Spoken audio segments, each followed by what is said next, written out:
So I've just picked a delightful rose from the garden.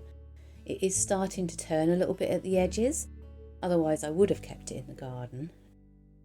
And it smells utterly divine. Now the reason that I've picked this rose is because I want to make some soap today, and I thought it would be really nice to put some real rose petals in. I have some rose scented perfume to use in this soap base,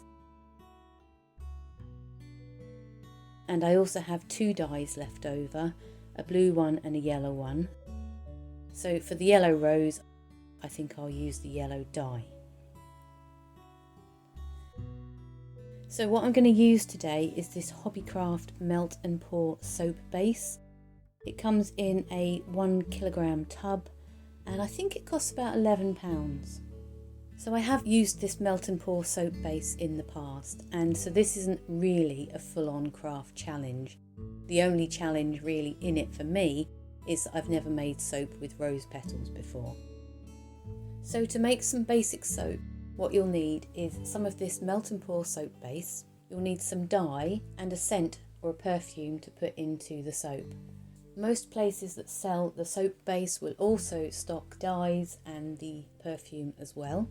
The other essential piece of kit is a microwave, and I'm also going to use a plastic chopping board and a kitchen knife. Now I'm just going to use the box that it all came in. If you want to make fancy soaps, you can buy silicone or plastic moulds.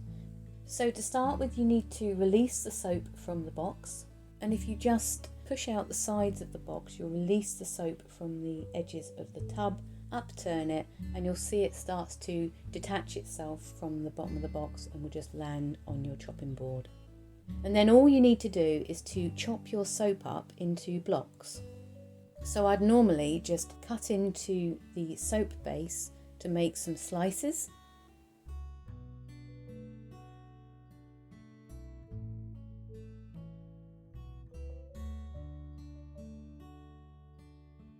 Which I'll then chop up into smaller blocks.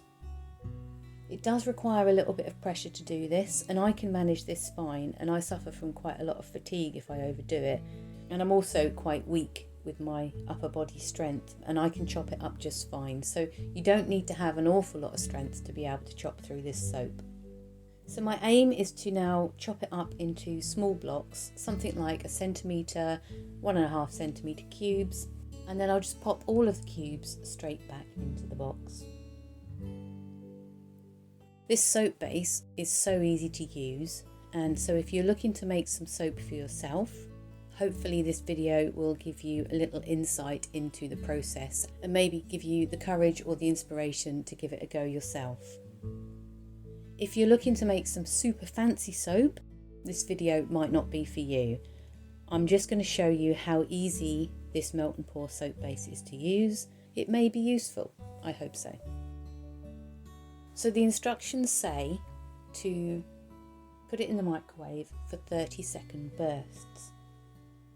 Now the length of time that it takes to melt all of the soap will depend on the wattage of your microwave, so they're playing it safe here. My microwave is 800 watts and I'm using the full 1 kilogram pack of soap base. And the first burst in the microwave will take a little bit longer than 30 seconds. So for the first cooking in the microwave, I put it in for 2 minutes. So this is what it looks like after 2 minutes in the microwave. It is starting to get a little bit sticky in places, but some of the cubes are still completely solid. Try to give it a little bit of a stir before putting it back in the microwave. So I've put it back in for another minute, so we're at 3 minutes in total, and you can see that there's quite a lot of liquid starting to form in the box, but there's still quite a lot of chunky pieces as well. At the bottom of the box it's all quite fluid, so give it another good stir. The box and the soap base will get very hot, so I do recommend that you use an oven glove when you take it in and out of the microwave.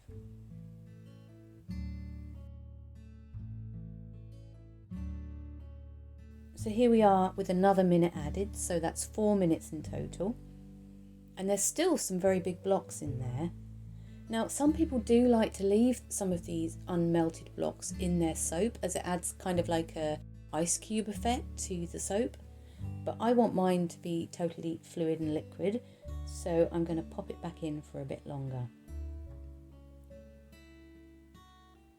So we're at 5 minutes now in total, and there is still one big lump in the middle and a few smaller lumps floating around in the soap base. So I'm going to put it in for a 30-second burst and see what happens.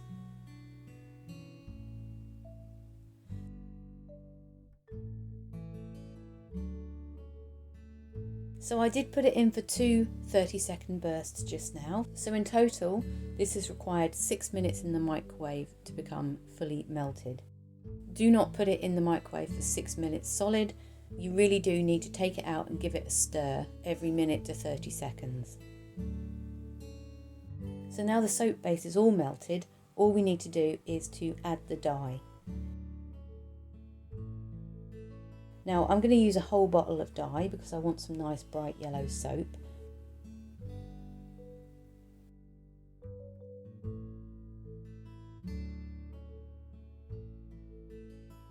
And you just need to swirl it around the melted soap base.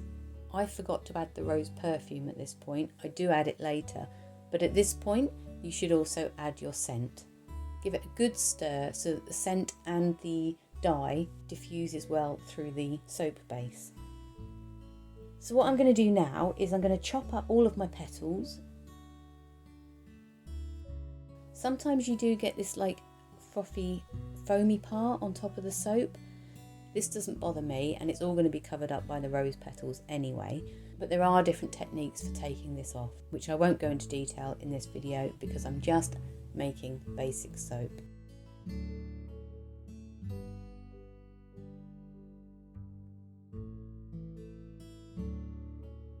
So for this soap, I did push the petals down slightly into the soap base so that the petals would actually go under the top layer just a little bit.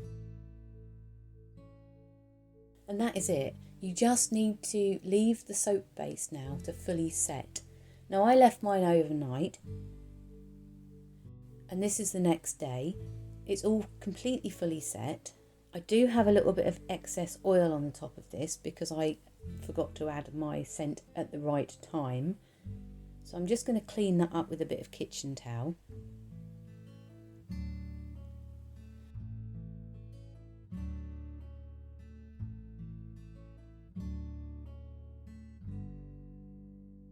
Now releasing this from the tray is a little bit harder.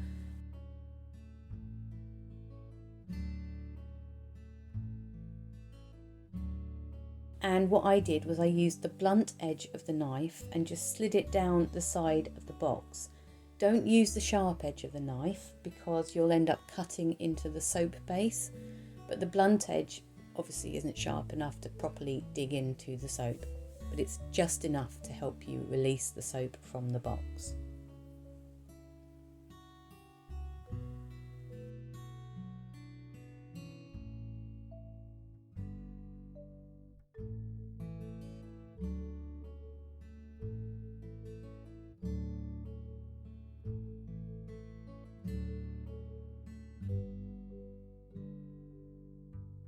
So now we've got this huge massive bar of soap that I'm going to chop up into handy sized pieces.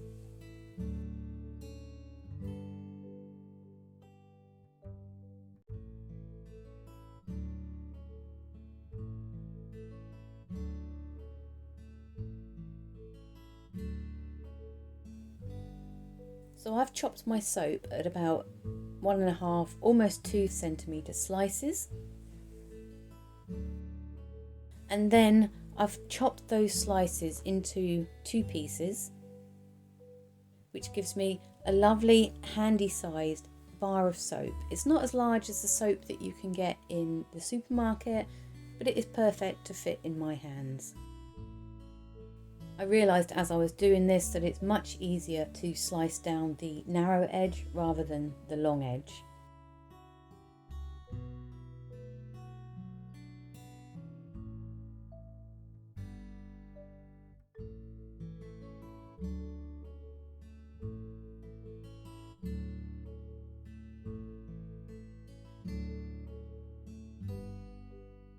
So this block of 1 kilogram soap base has made me 16 bars of soap. And as you can see, the rose petals have fully embedded themselves into the soap, but they're not hard and crusty on the top. Some of them have discoloured just a little bit, but I don't mind that. It's just really nice knowing that those are real rose petals. So I'm just going to store my bars of soap back in the tub that it all came in, and that will sit in my bathroom cabinet, and whenever I need a bar of soap, there it is. So I really do hope that this video has shown you just how easy it is to use this melt and pour soap base.